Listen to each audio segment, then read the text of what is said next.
Sa Good Vibes, nangin trending ang bag-o na human nga tramline sa Kabankalan City. Pero nakahibalo bala kamo nga may tramline man sa syudad sang Silay kag dako ang nabulig sini sa mga mangunguma? Ang ilang nga istorya sa report ni Romeo Subaldo. Ang ini nga tramline sa barangay Tagukon sa Kabankalan City ay magabulig sa pagtransport sa mga produkto sa mga mangunguma sa kabukiran. Kung sa normal nga biyahe, mga 2 ka oras padulong sa Mabinay kag Manhuyod, pero pinagi sa tramline, mangin 5 na lang ka minutos ang pagtransport sang utan. Pero antes nag-trending ang tramline sa Kabangkalan, nakahibalo kamo bala nga sa barangay Patag sa Silay, dako nga bulig sa mga mangunguma ang ini nga tramline. Ini ang ginagamit man sa pagtransport sa mga produkto nga utan sa mga mangunguma. Istorya ni Kagawad Tutong Villanueva, inadlaw ang pagtransport sa utan sadto pakadto sa barangay proper sa Patag, pero bangod sa tramline, halos hindi na makalabot sa 10 ka minutos, makatabok na ang ilang mga produkto. Nang manumano nga kuan nga process makabit sa skyline. Pakabit? Sa alin sa unang proseso?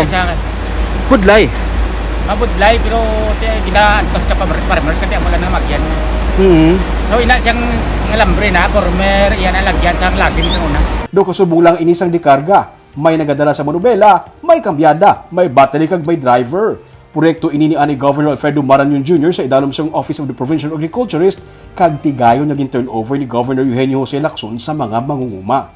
Pinagi sini, nagdamo ang oportunidad nga nag-abot sa mga mangunguma. Ilabi na nga mataas ang kalidad sang ila produkto, kag mabugnaw ang klima sa barangay kag may maayo man sila nga kalidad sang duta.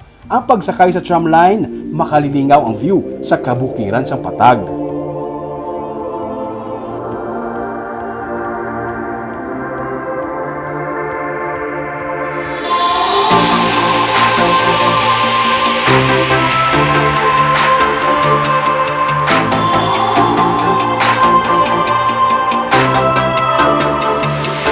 Hindi lamang utan ang ginaproduce sa mga mangunguma diri kundi pati strawberries. Nagadako sa karon ang strawberry production sa barangay kag may market na sila gani nga nagabakal sa ilang produkto.